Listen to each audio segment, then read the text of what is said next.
بسم اللہ الرحمن الرحیم باب ما یذکر فی المناولۃ وکتاب اہل العلم بالعلم الی البلدان۔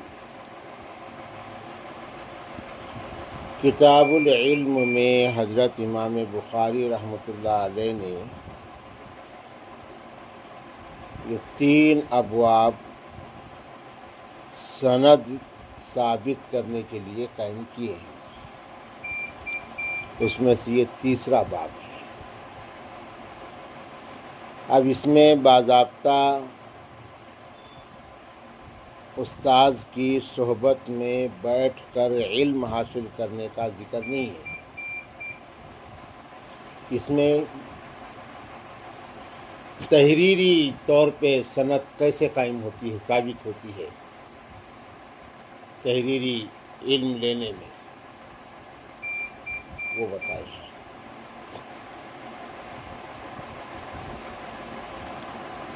مناولہ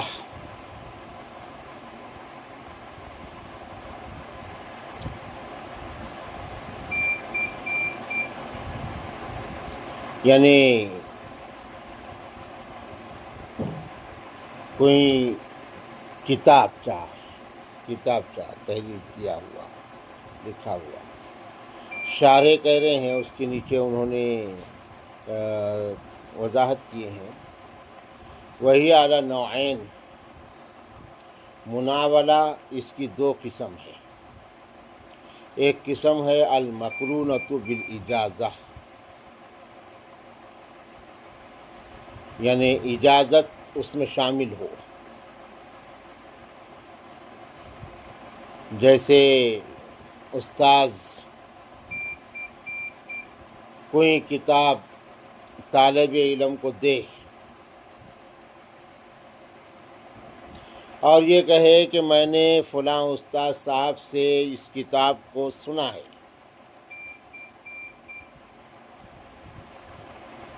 حدیث کی کوئی کتاب استاذ اپنے طالب علم کو دے اور یہ کہے کہ یہ حدیث کی کتاب، یہ حدیثیں میں نے اپنے فلاں استاد سے ان کی صحبت میں سنا ہے، ان سے سیکھا ہے، سنا ہے، لہذا میں یہ تمام حدیثوں کی آپ کو اجازت دیتا ہوں کہ آپ میری طرف سے اس کو روایت کر سکتے ہیں۔ تو ایسی صورت میں بھی وہ استاذ بن جائیں گے جنہوں نے آپ کو اجازت دے دی، اور آپ وہ حدیث پڑھاتے وقت یا بیان کرتے وقت یہ کہہ سکتے ہیں کہ یہ حدیث ہم نے فلاں سے سنا ہے، یا فلاں نے ہم کو یہ حدیث بیان کی ہے، مطلب اس میں سند ثابت ہو جائے گی۔ یہ ہے مناولہ۔ دوسری قسم اس میں اجازت شامل نہیں ہے، اس لیے وہ قسم یہاں نہیں۔ اور دوسری چیز جو ہے وہ کتاب و اہل العلم بالعلم، یہ ہے کہ کوئی استاذ اپنے طالب علم کو کچھ حدیثیں لکھ کر کے بھیج دے،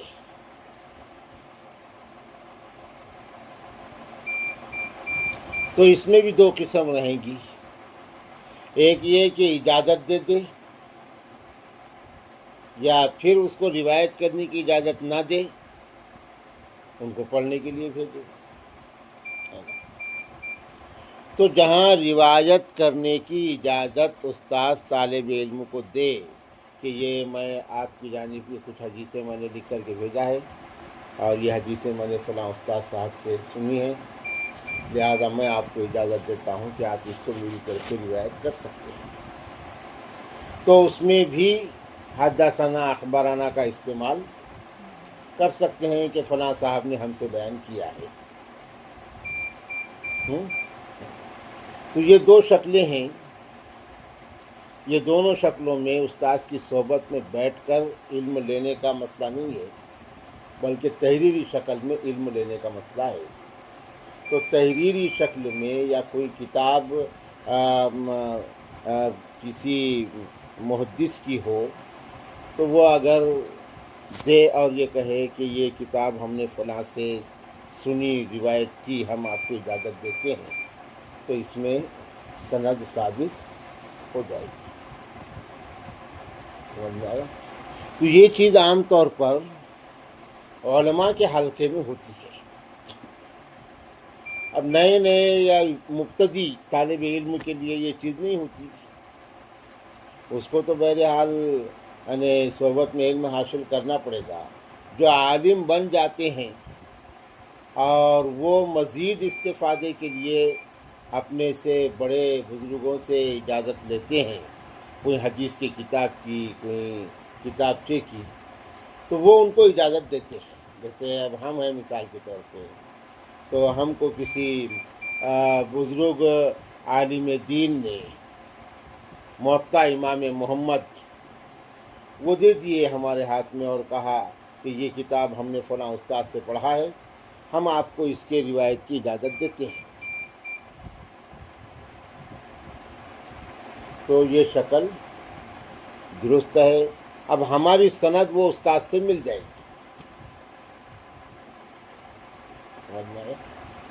اور کچھ علماء رسماً جو ہے اس میں کہ ایک دو حدیث پڑھا بھی لیتے ہیں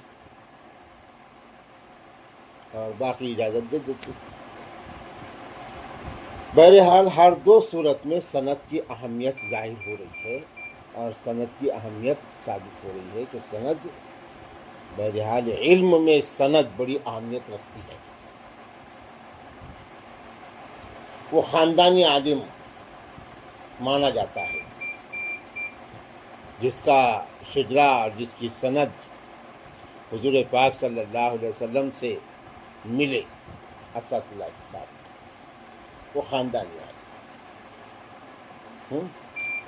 یہ آفاقی باتیں کرنے والا دین کے نام پہ، اس کی باتوں کا کوئی اعتبار نہیں۔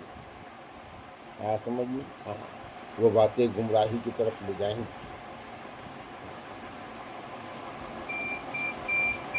اس لیے جماعت میں بہت احتیاط کرے ہمارے بزرگوں نے۔ عام لوگوں کو بیان کرنے کی اجازت ہی نہیں ہے جماعت میں، اصول جماعت کے۔ اب یہ جو لوگ کرتے نا، یہ جماعت کے اصول کے خلاف کرتے ہیں۔ اس میں جماعت کے کام کا بزرگوں کا کوئی قصور نہیں ہے۔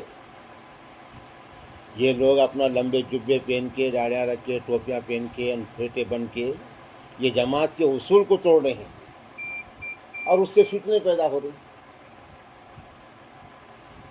اس سے فتنے پیدا ہو رہے ہیں۔ ورنہ اصول بڑے سخت ہے اس معاملے میں جماعت کے کہ عام آدمی وعظ اور تقریر بیان نہیں کر سکتا۔ عام آدمی کو اجازت نہیں ہے قرآن کریم کی آیت یا اس کا ترجمہ بیان کرنے کی، یا حدیث بیان کرنے کی اجازت نہیں ہے۔ جو پڑھے لکھے لوگ ہیں ان کے لیے اس میں 6 باتیں انہوں نے مرتب کیے ہیں، 6 نمبر، اور یہ 6 نمبر کی موٹی موٹی باتیں انہوں نے لکھی ہے، بس اتنا تم نے بیان کرنا۔ حدیث میں آیا ہے، قرآن میں ہے، یہ نہیں، بس اتنا بیان کرنا۔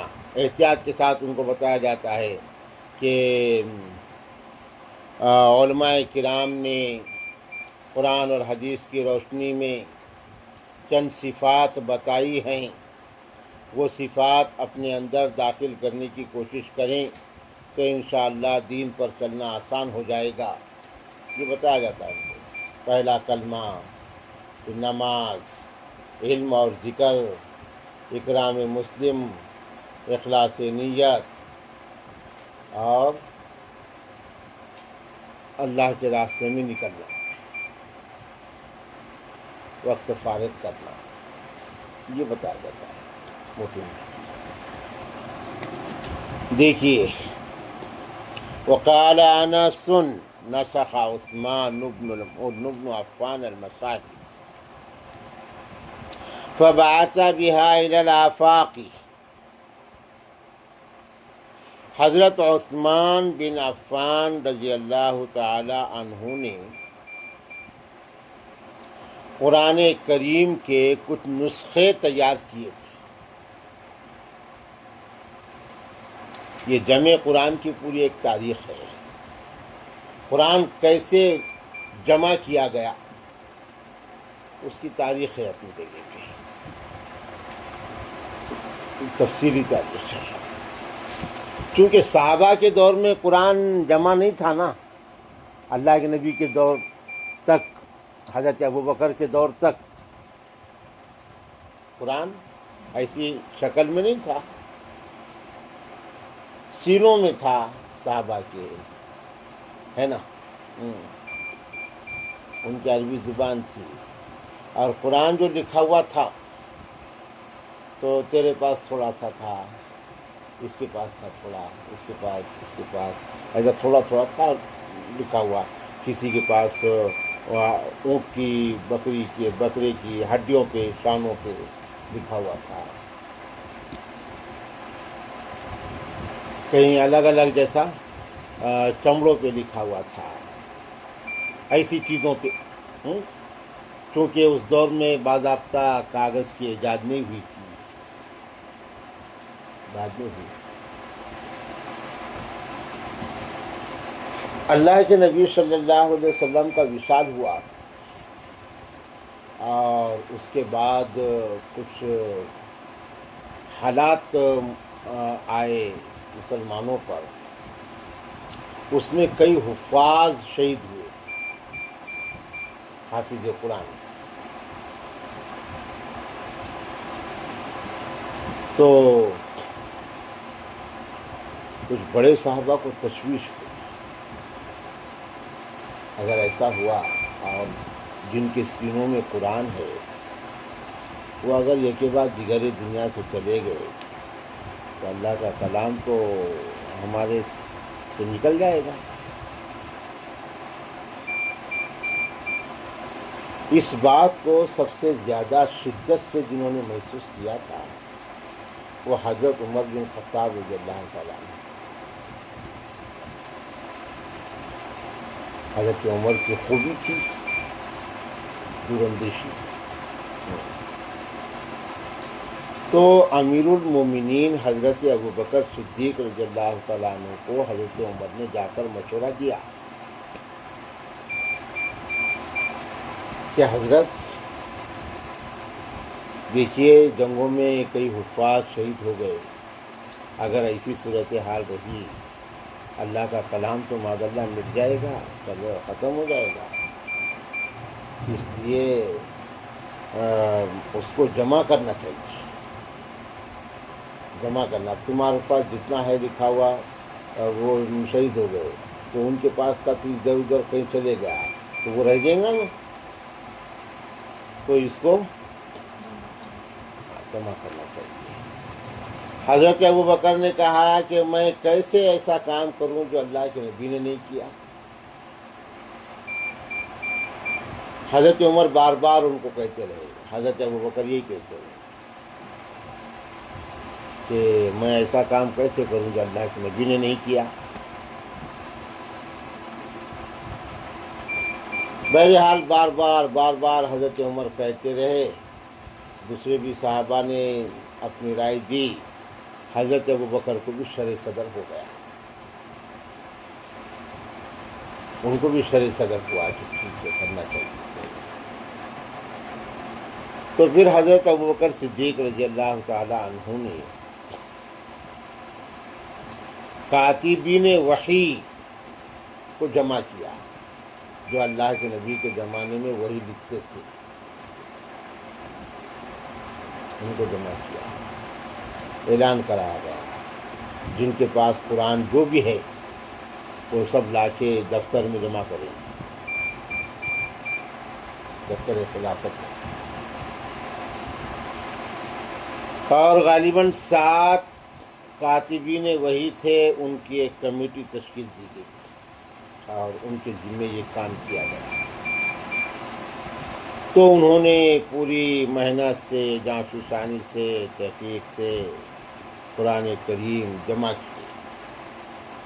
ایک نسخہ تیار کیا گیا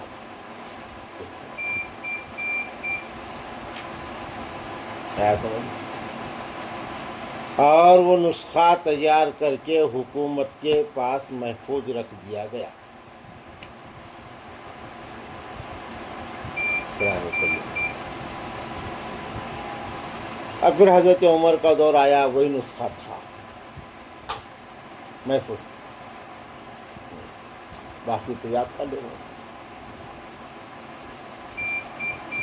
حضرت عمر رضی اللہ تعالیٰ عنہ کا وصال ہوا، پھر وہ نسخہ حضرت حفصہ کے پاس محفوظ تھا. حضرت حفصہ کون تھی؟ اور آپ کون؟ میں کیا؟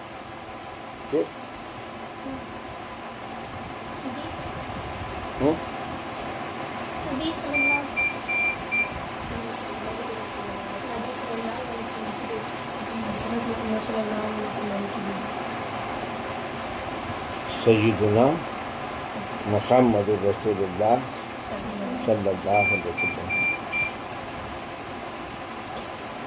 اللہ کا نام اتنا ادب سے نہیں لیے تو چلتا، اللہ کو غصہ نہیں آتا، مگر نبی کا نام اگر بے ادبی سے لیے تو اللہ کو غصہ آ جاتا.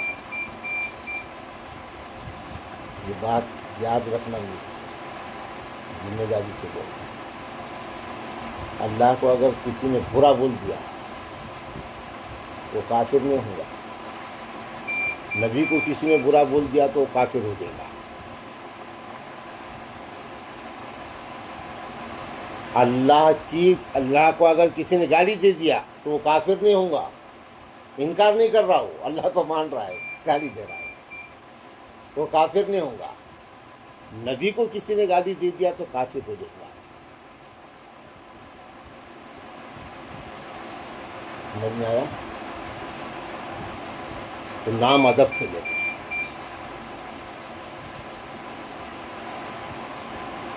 جتنے القاب لگا سکتے ہیں شرکیہ القاب کے علاوہ نہ لگا.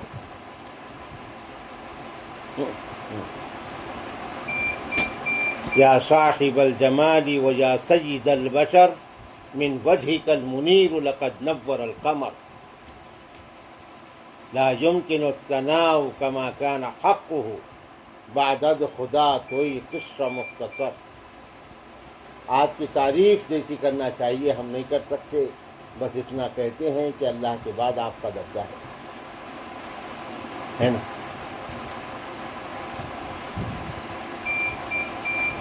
اجمل منک لم ترقط عینی، تیرے جیسا خوبصورت تو میری آنکھ نے دیکھا ہی نہیں.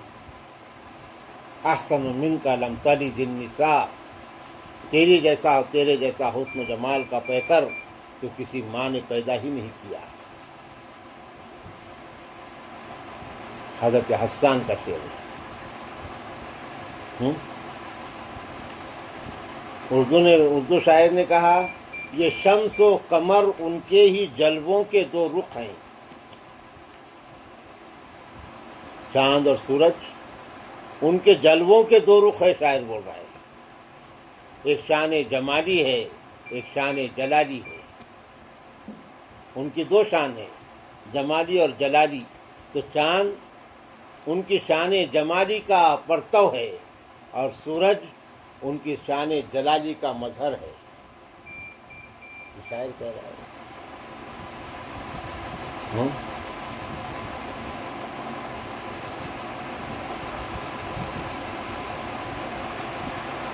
کیا ہے وہ؟ دانستہ مصور نے قلم توڑ دی ہے.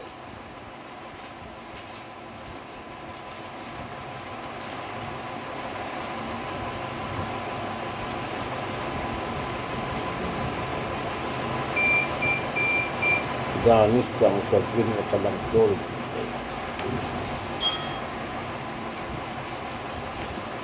تو حضور پاک صلی اللہ علیہ وسلم کی شان اقدس پر دنیا کے اندر جتنے نظمیں اور نعتیں لکھی گئی اور آپ کی سیرت طیبہ پر جتنی کتابیں لکھی گئی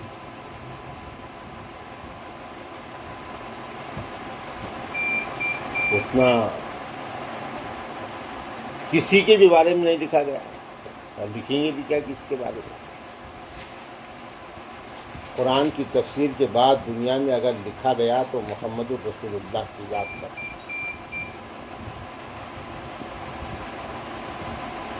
اور تم نام لینے کو آفتے لگا دو، ایسا نام لینا کہ منہ میں ایسا شہد گھلنا، میٹھا منہ ہو جانا،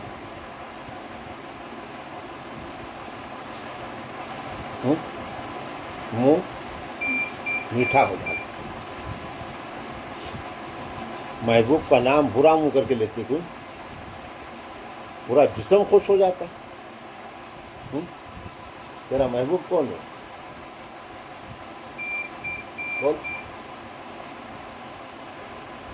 تجھے کس سے محبت ہے؟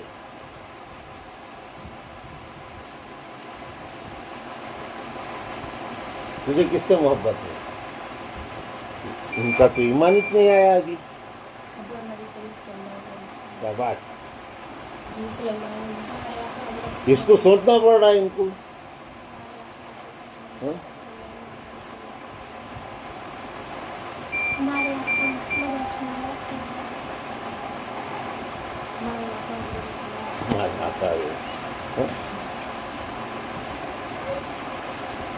سوچنا پڑ رہا، یہ تو غلط بات ہے، خطرے والی بات.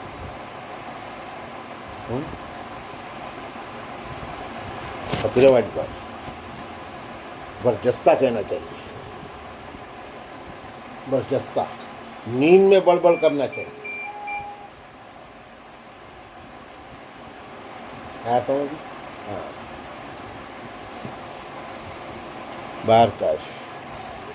تو حضرت عثمان، حضرت ابوبکر صدیق رضی اللہ تعالیٰ عنہ کے دور میں ایک نسخہ تیار ہوا، پھر وہ نسخہ رہا ان کے پاس. حضرت عمر کی حکومت، خلافت کا دور آیا، حضرت عمر کے پاس وہ نسخہ رہا. حضرت عمر کی خلافت کا دور اچھا لمبا تھا، ان سے بڑا دور حضرت عثمان کا تھا. تو پھر وہ نسخہ ان کے پاس، ان کے پردہ ہونے کے بعد وہ نسخہ حضرت حفصہ کے پاس آیا. پھر حضرت عثمان غنی کا دور شروع ہوا خلافت کا. حضرت عثمان غنی رضی اللہ تعالیٰ عنہ کے دور میں بھی بڑے اچھے کام ہوئے. بس اچھے کام ہوئے، بنیادی کام ہوئے. سب سے بڑا کام حضرت عثمان نے جو کیا ہے، پورے صحابہ کو ایک لہجے پر جمع کیا قرآن کی، اور اسی لہجے میں وہ قرآن لکھا گیا تھا حضرت ابوبکر کے دور میں. یعنی قریشی لہجہ، قریشی لہجہ. قریش اللہ کے نبی کے خاندان کا نام ہے، آپ کا قبیلہ ہے، حضور صلی اللہ علیہ وسلم کا. اور قرآن اللہ کے پاس سے جو آیا وہ قریشی لہجے میں آیا، نبی کے قبیلے کے لہجے میں آیا نا اللہ کے پاس سے. اور لہجے 7 ہیں، 7. زبان ایک ہے، یہ چیز کو سمجھنے کی کوشش کرو. زبان ایک ہے اور لہجے 7 ہیں عربی زبان. جیسے آپ زبان ایک ہے اردو، ہماری کیا بولیں گے؟ اردو. لیکن حیدرآباد والے جو اردو بولتے ہیں ہمارے مقابلے میں واجب معلوم ہوتی ہے نا، ہے اردو زبان. یہ لہجہ ہے، یہ لہجوں کا فرق ہے نا، علاقے کا، ماحول کا.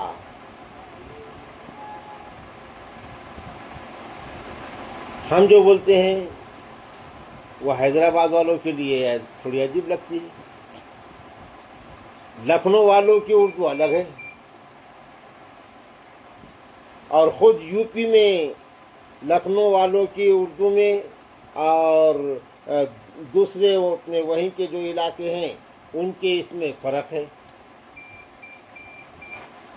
اور خود ہمارے مہاراشٹر میں مالیگاؤں اور ہماری زبان میں کچھ فرق ہے،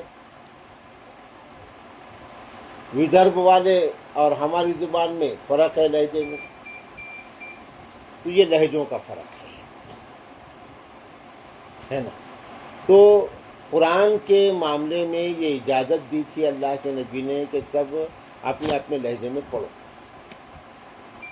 مطلب ایک ہی ہوں گا، زبان ایک ہی ہے، لہجہ بدلا ہوا ہے، اپنے اپنے لہجے میں پڑھو۔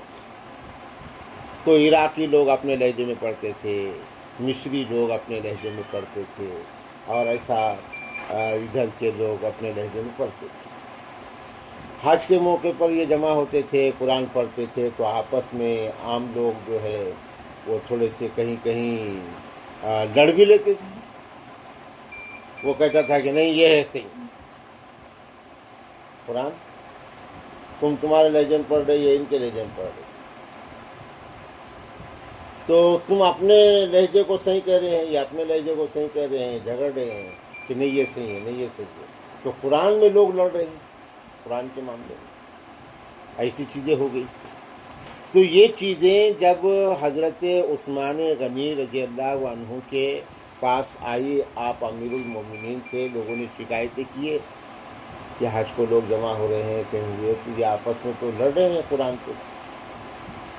تو حضرت عثمان نے محسوس کیے بڑی شدت سے کہ اب قرآن کریم کو ایک لہجے میں جمع کرنا اور شائع کرنا ضروری ہے، اور حکومت کی طرف سے یہ اعلان کرانا ضروری ہے کہ اب قرآن کریم صرف اسی لہجے میں پڑھا جائے گا، اس کو عام کیا جائے گا۔ سمجھ، یہ بڑا کارنامہ ہے حضرت عثمان کا۔ اس لیے قرآن کے جمع کرنے کا کام تو حضرت ابوبکر نے کر لیے تھے، اول جامع القرآن ابو بکر ہیں، لیکن قرآن کو شائع کیے ہیں حضرت عثمان نے، قریشی لہجے والے۔ تو ابو بکر جامع القرآن اور حضرت عثمان شائع القرآن، صحیح معنی میں، لیکن عرف عام میں حضرت عثمان کو جامع القرآن کہتے ہیں۔ تاریخ اصل یہ ہے۔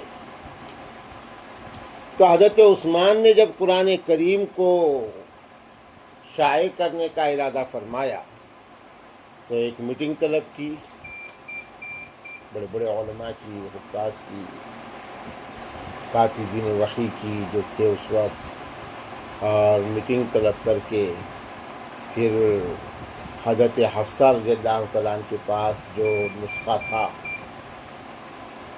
وہ نسخہ قرآن کا جو حضرت ابوبکر سے آ رہا تھا، اس کو لایا گیا، اور اس نسخے کو بنیاد بنا کر 7 نسخے تیار کیے گئے۔ کتنے؟ 7۔ نسخ عثمان بن عفان المصاحف، 7 نسخے تیار کیے گئے، اور الگ الگ ملکوں میں اس وقت کے حضرت عثمان کی جو سلطنت تھی، الگ الگ ملکوں میں وہ نسخے بھیج دیے گئے، اور یہ اعلان کرایا گیا کہ اس نسخے کو بنیاد بنا کر تم جو ہے اس کی اشاعت کر سکتے ہیں، قرآن کو الاؤ۔ یہ کام حضرت عثمان نے کیے۔ یہ جو ہمارا قرآن کریم ہے، اس کو مصحف عثمانی کہتے ہیں۔ وہی قرآن چلا آ رہا ہے اب، مصحف عثمانی، اللہ کے نبی کے اوپر جو قرآن نازل ہوا تھا قریشی زبان میں، اس کو جمع کیا گیا۔ یہ اللہ کی حفاظت کی شکل ہے، طریقہ ہے۔ اِنَّا نَحْنُ نَزَّلْنَا الذِّكْرَ وَإِنَّا لَهُ لَحَافِظُونَ۔ اللہ نے حفاظت کا ذمہ لیا ہے، چنانچہ وہی حفاظت کر رہا ہے، اور یہ سب اس کے حفاظت کی صورتیں ہیں اللہ تعالیٰ کی، ہے نا۔ ہے قول خدا، ہے قول محمد، قول خدا، فرمان نہ بدلا جائے گا بدلے گا زمانہ لاکھ مگر قرآن نہ بدلا جائے۔ تو پھر وہ قرآن نسخے تیار کر کے حضرت عثمان نے بھیج دیے۔ بعض غلو پسند لوگ یا گمراہ کرنے والے لوگ حد سے زیادہ گمراہی کی باتیں کر لیتے ہیں۔ اب یہاں ایک مسجد میں میں نہیں گیا تھا اور میں جاتا بھی نہیں، دوسرے علماء ہو گئے تھے، ناندیڑ کا مفتی خلیل الرحمان آج کل بہت گمراہ کرنے والے بیانات دے رہا ہے، وہ بڈھا، تو ان کا پروگرام تھا،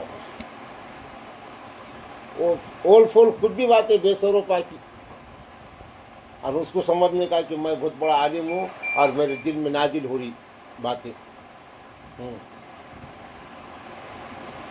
کوئی مستند بات نہیں، تو وہاں انہوں نے بیان کر دیے، سنے ہم نے کہ حضرت عثمان نے قرآن کریم جو لکھے ہیں لوح محفوظ کو دیکھ کے لکھے ہیں،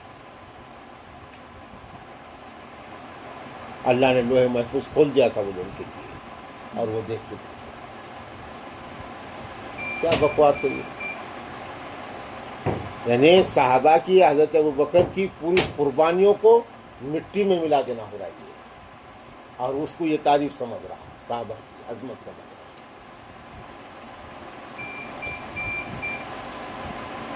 تو اسی وقت ہم نے دوسرے تیسرے دن مرکز میں بھی بیان تھا ہمارا، تو ہم نے اس کا رد کیے تھے، یہ گمراہ کن بات ہے، اور ایسے بھی جو بیانات ہوئے اس وقت شادیوں میں وہ، تو اس میں بھی ہم نے بولے گمراہ کرنے والی بات، اس کا ادارہ ضروری ہے، کوئی نہ کوئی بولنا ضروری ہے کہ یہ غلط بات ہے، یہ دل سے گپیاں مار رہے ہیں، ہاں یہ کوئی مستند بات نہیں ہے نا۔ صحابہ کی پوری تاریخ کو ختم کرنا ہو رہا ہو قرآن کی، جمع قرآن کی۔ اس لیے ہم بولتے بار بار کہ آج کے دور میں ایسا کس کے بھی پیچھے نہیں جانا، کس کا بھروسہ نہیں ہے۔ مولانا لوگاں بھی شہرت اور دولت کے لیے قرآن اور حدیث کو ایک طرف رکھ کے کچھ بھی بول رہے، کچھ علم نہیں، کچھ نہیں جانے، کچھ بھی بول رہے، اور لوگوں کے گمراہ ہونے سے، صحیح ہونے سے ان کو کوئی مطلب نہیں ہوگا، بھاڑ ہو جائے۔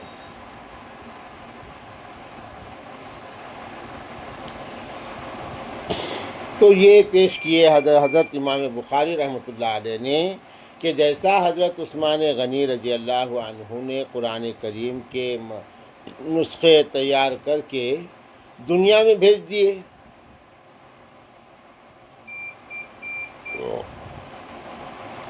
اور وہ نسخے کو لیا گیا اور اس کو پھیلایا گیا، گویا اس میں ان کی اجازت شامل تھی، ہے نا۔ یہ دلیل دیے ہیں کہ اگر کتاب کی شکل میں کوئی آپ کو دے اور یہ کہے کہ میری طرف سے اس کو شائع کرنے کی اجازت ہے تو آپ اس کو کر سکتے ہیں، ہے نا۔ ورا عبداللہ ابن عمر ويحيى بن سعيد ومالك ذلك جائزا، حضرت عبداللہ ابن عمر، حضرت یحییٰ بن سعید اور حضرت مالک، انہوں نے یہ شکل کو جائز قرار دیا ہے۔ واحتج بعض اہل الحجاز فی المناولہ بحدیث النبی صلی اللہ علیہ وسلم حیث کتب لامیر السریہ کتابا، اور حجاز والے علماء نے، واحتج بعض اہل الحجاز، اور حجاز کے بعض علماء نے مناولہ میں دلیل لی ہے اس حدیث، اللہ کے نبی کی اس حدیث سے کہ جہاں اللہ کے نبی نے ایک ٹکڑی کے امیر، ایک فوج کے امیر کو ایک خط لکھا، وقال، اور کہا، لا تقرأ حتی تبلغ مکان کذا و کذا، اس کو تم نے پڑھنا نہیں بیچ میں، فلاں جگہ پر پہنچنے کے بعد یہ خط کھولنا اور وہاں جا کے پڑھنا، ان لوگوں کو سنانا۔ فلما بلغ ذلك المكان، جب وہ صحابی اس جگہ پہنچے، قرأہ علی الناس، تو وہ خط لوگوں کے سامنے کھول کر پڑھا۔ وأخبر بأمر النبی صلی اللہ علیہ وسلم، اور وہ لوگوں کو اللہ کے نبی کے حکم سے آگاہ کیا۔ یہ ہے کتب اہل العلم بالعلم الی البلدان، ہے نا۔ اللہ کے نبی نے ان کو اجازت دی، یہ خط ہے لیکن بیچ میں نہیں کھولنا، فلاں لوگوں کے سامنے کھول کے اس کو انہیں سنانا، یہ ہمارا احکام ہے، ہدایات ہے، تو ان کو اجازت دیے وہاں پر وہ لوگوں کو پہنچانے کی۔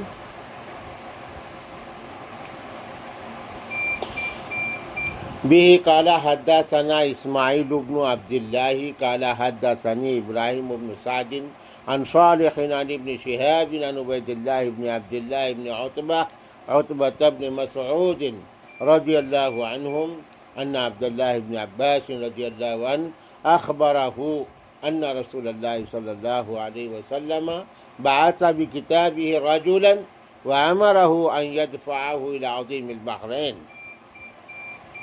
فدفعه عظيم البحرين إلى كسرى، فلما قرأ مزقه، فحسبت أن ابن المسيب قال، فدعا عليهم رسول الله صلى الله عليه وسلم أن يمزقوا كل ممزق۔ یہ حدیث تفصیلی کتاب المغازی میں آئے گی، تو اس کی تفصیلات کو انشاءاللہ وہیں پڑھیں گے۔ ایسی بات سے یہاں اس کو امام بخاری نے پیش کر کے یہ ثابت کیا ہے کہ اللہ کے نبی صلی اللہ علیہ وسلم نے ایک صحابی کے ہاتھ سے اپنا دعوتی خط بھیجا اور انہیں یہ بتایا کہ یہ خط بحرین کے گورنر کو پہنچانا۔ بحرین ایک یعنی علاقہ، حکومت تھی وہاں کی، ہے نا، علاقہ پورا، وہاں کے گورنر کو پہنچانا۔ پھر بحرین کے گورنر نے وہ خط اپنے بادشاہ کسریٰ کو پہنچایا، فارس کا جو بادشاہ تھا کسریٰ، فارس کے بادشاہ کو کسریٰ کہتے تھے، جیسے روم کے بادشاہ کو قیصر کہتے تھے۔ تو اس نے وہ خط کسریٰ کو پہنچایا۔ جب کسریٰ نے اس خط کو پڑھا تو اس نے پھاڑ ڈالا اس کو۔ راوی حضرت عبداللہ ابن عباس کہتے ہیں، فَحَسِبْتُ أَنَّ ابْنَ الْمُسَيِّبِ قَالَ فَدَعَا عَلَيْهِمْ رسول اللہ۔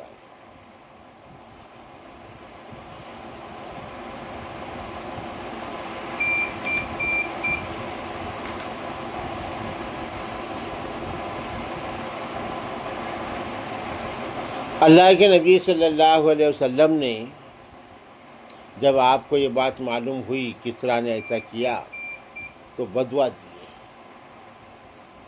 اے اللہ، جیسا اس نے میرے خط کو پھاڑا ہے، ٹکڑے کیا ہے، ایسا تو بھی اس کی حکومت اور اس کے خاندان کے ٹکڑے کر دے۔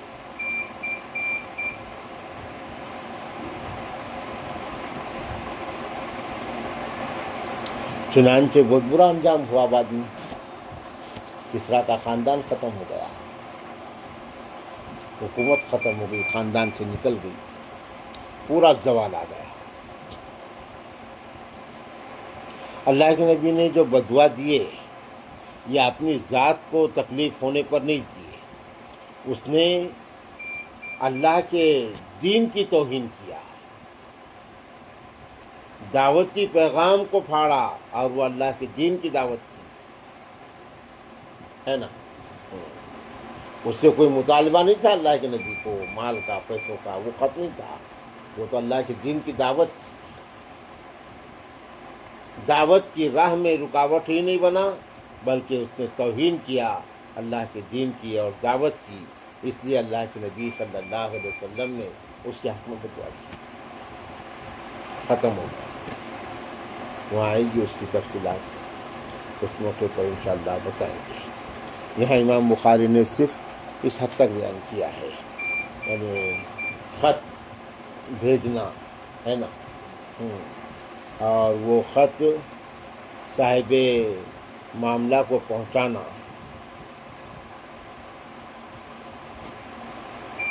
یہ بھی ایک طریقہ ہے علم کے منتقل کرنے کا اور علم کے ایک جگہ سے دوسری جگہ پہنچانے کا، ہے نا۔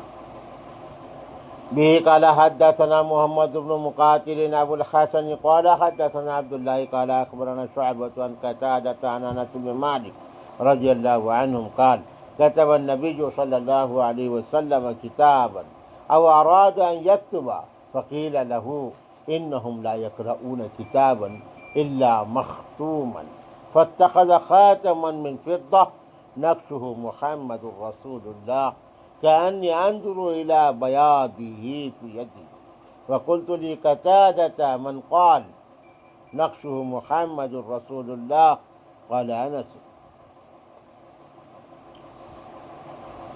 دعوتی خطوط لکھنے اور بھیجنے کا سلسلہ اللہ کے نبی کے دور سے شروع ہو گیا تھا۔ جب صلح حدیبیہ ہوئی تو صلح حدیبیہ ہونے کے بعد دنیا کے بڑے بڑے بادشاہوں کو اللہ کے نبی نے خطوط لکھے تھے۔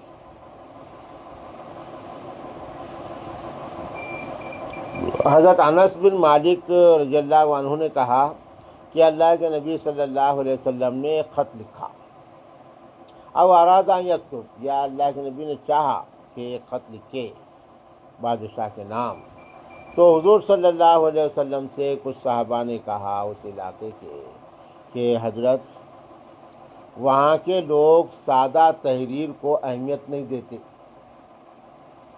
ایسا اگر لکھ کر کے بھیج دیں گے تو سادہ تحریر کو وہاں کے لوگ اہمیت نہیں دیتے، بلکہ وہ مستند تحریر چاہتے ہیں کہ یہ تحریر کن کی طرف سے آئی ہوئی ہے وہ پورا ہونا چاہیے مستند۔ تو اس کے لیے کیا کرنا چاہیے؟ تو اللہ کے نبی نے پھر ایک اس کے لیے اسٹامپ تیار کیا، مور اسٹامپ ہے نا، وہ تیار کیا، اور وہ اسٹامپ پر کیا لکھا ہوا تھا؟ محمد الرسول اللہ، نیچے محمد پھر رسول پھر اللہ، ایسا تھا نیچے سے پڑھنے کا، محمد الرسول اللہ، اللہ کا نام سب سے اوپر، ایسا مور بنائی ہوئی تھی، یعنی اسٹامپ بنایا ہوا تھا، خط لکھ کے اس پہ اسٹامپ مارتے تھے تو وہ مستند ہو جاتا تھا، ہے نا، یہ فلاں کے پاس سے آیا ہے، تو اس کو اہمیت دیتے تھے لوگ، وہ لوگ اس کو اہمیت دیتے تھے۔